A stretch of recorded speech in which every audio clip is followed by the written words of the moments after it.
Hey, how are you? I'm good. I'm just going to give a quick bio for my friend. Coming from humble Southern beginnings, Boris Rogers, a.k.a. Bluz, has risen through the ranks of spoken word entertainment. Some of his accomplishments are he's Slam Master and coach of Slam Charlotte. And in 2007 and 2008, they won back-to-back National Poetry Slam victories. And that had not been done in slam poetry for 15 years. So He came in 13th in the world for the Poetry Slam after competing in Vancouver, Canada at the Individual World Poetry Slam competition.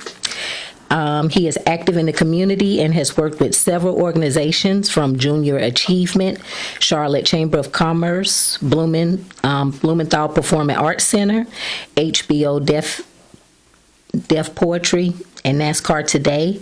He has also shared the stage with several distinguished poets, ranging from Taylor, is it Molly? Mm-hmm, Molly. Mm-hmm. Nikki Giovanni to Gil Scott-Heron. He's open for artists such as Outkast, Last Poets, De La Soul, KRS-One, and more. He has released 3 CDs. He's the father of 3, husband to a dynamic wife, Erica Rogers, who I will also want on my show, and a friend to Concrete Generation, who continues to push him to his, I would say, lyrical ranks. Hey, man. Yes, all those things. Yes, and he has also won 2 Emmys with NASCAR and Raycom Sports. So welcome. I am so excited to have you. Me too. This is a full circle moment. I met Bluz. Oh, that seems like, I think, like early 2000s. And we used to perform spoken word, Liquid Lounge. Yeah. We went like everywhere. I think one time we went to Columbia with Kenny. With Kenny, I mean, we would just hop in the car and go. Right. It'd be late nights just performing. So, tell us what made Bluzbluz and how did you start? That is a great question because it's always a story, right? Yeah. I think like I started in having an interest in writing my junior year. It was definitely high school. It may have even been sophomore year. Okay. So me and my friends would sit in what would have been civics class at the time. And we'd write like these battle rhymes to each other. Oh, okay. And then pass the note, right? It wasn't like we was in a cipher and then we'd be writing and be like, yeah, I just killed you right here. You know what I'm saying? Like Gotcha. We were very nerdy in that aspect. But and then I believe my 11th grade year, my English teacher challenged us to write Shakespeare and change it up, to make it more modern. So I took Romeo and Juliet.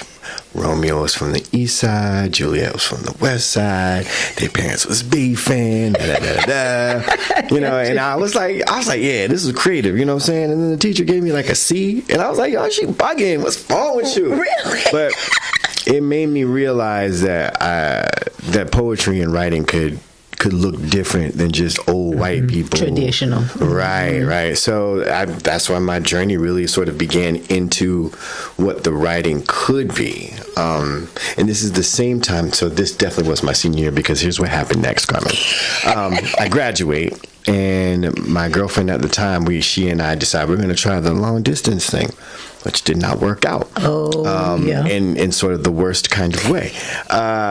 So anyway, things happened. I had went to see her and things happened. So we broke up and, well, she dumped me. Let me make it clear. She dumped me. And I had to drive back from Savannah to Charlotte. And I cried the whole time. It was a kind of situation where, if you turn on the radio, and every song is about. Was that song? It was a song about your relationship. That tugged at your heartstrings. It could have been Uncle Luke on there. You're like, that's about my relationship. So I had to turn the radio off and drive all the way home. And I was in tears. I got back to school. I was at UNCC at the time. I got back to school. I was broken. and I was hurt. Yeah. And I wanted the hurt to stop, but I knew it was like, I don't want to kill myself. Like, Right. I'm not there, but I'm definitely in a space. Yeah. So I just started writing, right? Mm-hmm. I just started writing, and the poetry came out, and I began to share it. The first time I shared it, I was sharing all my sad stuff, and people were like, "Oh, that's cool. It's really dark though, but yeah, it's all right." So, you know, I was writing and I was sharing, I was getting it out, and then I learned what erotic poetry and sex poetry was. And the first time I got responses from that, I was like, this is what I want to do all the time. All the time. This is what I'm going to do for the rest of my life. This is how I'm going to do. This is what I'm doing. Because the response was great, right? Yeah. I was like, this is what I'm talking about. Yeah. Ladies responding. And then Jessica Care Moore came to our school. And that woman changed my entire poetic life. Black Statue of Liberty, Black Girl Juice. It was these poems that made people cry, that made people laugh, that made people want to stand up and feel empowered. I'm like, okay, that is what I want to do. Yeah. And so from then on, like, I think my first poem was called, it was about this black woman who came home. She was tired. It was 400 years of tired of da-da-da-da. I just went through this long history. I was very young and on fire back then. And it was this whole, like, the reason why she's tired because of this history of being tired. And that was my first poem. And when I did it, I got a standing ovation. I'm like, Wow. okay, that's what I want. That's what I want. And then since then, you know, the journey's been the journey, you know, and we've been through a lot of things. So I know that's a long way to get to your answer, but that's what happened. That's a good. I mean, everybody has a story of how they started. So it's always interesting to see where the beginnings, started from. Right. So over the course of the years, because this has spanned now well over 20 years, from your beginning to where you are now, did you see yourself at this point, from your very beginning, from that ovation to now? Did you see yourself getting to where you are now? No. Okay. But I also saw something very different that sort of mirrors this. When I was young, I wanted to be a musician that played everything. Like, I was going to do hip hop, country. I was basically like trying to be Beyonce before Beyonce was Beyonce. Okay. But I had zero musical talent. Like I had zero musical talent. But that's sort of what I wanted to do. At the baseline of it, I wanted to be on stage in front of a broad audience of people, right? And so I saw that, and I always thought the vision was, me rapping, a guitar, I don't know, something. But here I am doing poetry on a stage in front of a vast, diverse amount of people. I'm like, okay, that's not exactly what I was seeing, but I'm here on the stage doing what I do. So yes and no, right? Yeah. I would have never foresaw the connections and the things I was able to create with the people I was creating with. Like, that was never in the purview. Like, I was like, to be where I am is amazing, and I am never taking that for granted. I'm like, that is an incredible journey. To look back on it, to say that I did that, was like, oh wow, I really did that. Because again, I was just gonna be that kid, that black kid that sang country music and did all kind of weird stuff on stage. So yeah, that's a great question. But I saw it, but I didn't. Not in the way that it's happening. So for sure. Okay. And then in relation to family life to work-life balance, let's just put it that way. Work-life balance, how has that been over the years? It's weird for me. Well, and I don't want to say weird. It's just been different. It's been very atypical. Because my journey started when I graduated college. I worked for Bay Heckle, which is like a Fox News affiliate or whatever. And I was just doing sort of production work, teleprompter, moving cameras around, yada, yada, yada. And I was still sort of doing the poetry at night, right? Yeah. That was easy, right? I go to work, I go and do some poetry. And then one day, they moved me from a day shift to a night shift. Okay. Yeah.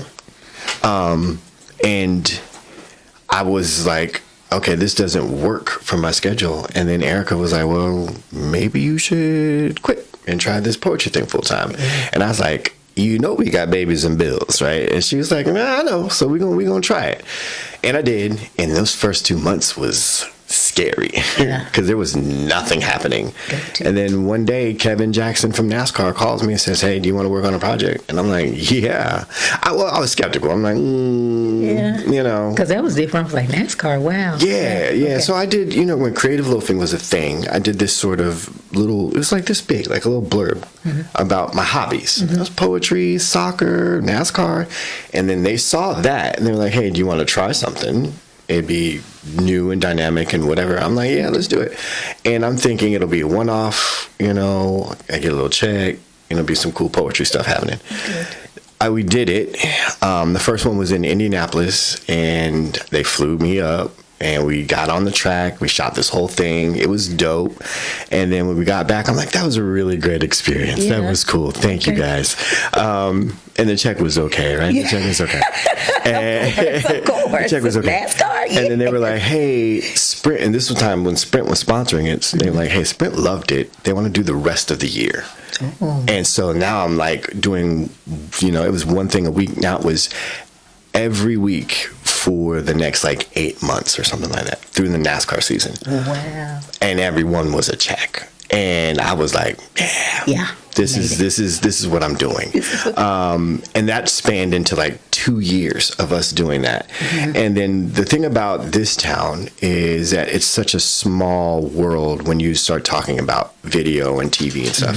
So your name gets around. And I started working with NASCAR to Raycom to Hornets, like everybody's sort of in these same circles. And when you're doing quality work and you're being a good steward of your talent and other people's time and other people's respect, people call you back, right? I mean, the talent could be, but if you're just like a good person, got good energy to be around, people sort of like, yo, I just like him. Just bring him in. So I wasn't a butthole on sets. And I tell people that, like, yo, do not be an a-hole wherever you go. That's true. Because people will remember that over everything else. You could have been Michael Jackson on the stage, but they're like, he is terrible to work with, right? And they don't want that. Like they just want some good energy, some good synergy. So yeah, it was just being able to work and move around, and that turned into being able to do that for a couple of years and then raise these kids and having the flexibility to be at home during the day. But it's also a grind too, right? Because at this point in time, I'm not, until I started working with Blumenthal, I wasn't getting like a regular check. So when that Sprint thing kind of ended, I'm seeing the end of the road. And now I'm like, all right, when that's done, like you got to be a good manager of money, and you got to stack your dough, but you also have to be looking at what's next, what's over the hill, what's the next thing to focus on. So that work-life balance is a consistent thing, especially in a creative mind, is because if you are working for yourself, if you're creating for yourself, then that's always work. And you have to take time to say, let me take a break here and just rest a while, you know. Got you. Yeah. Okay. This is Brown Carmen with Mustard Seed Radio 704. I'm with Bluz. Hey. And this is the first part. Join us next week for part 2 as we continue his journey in spoken word entertainment.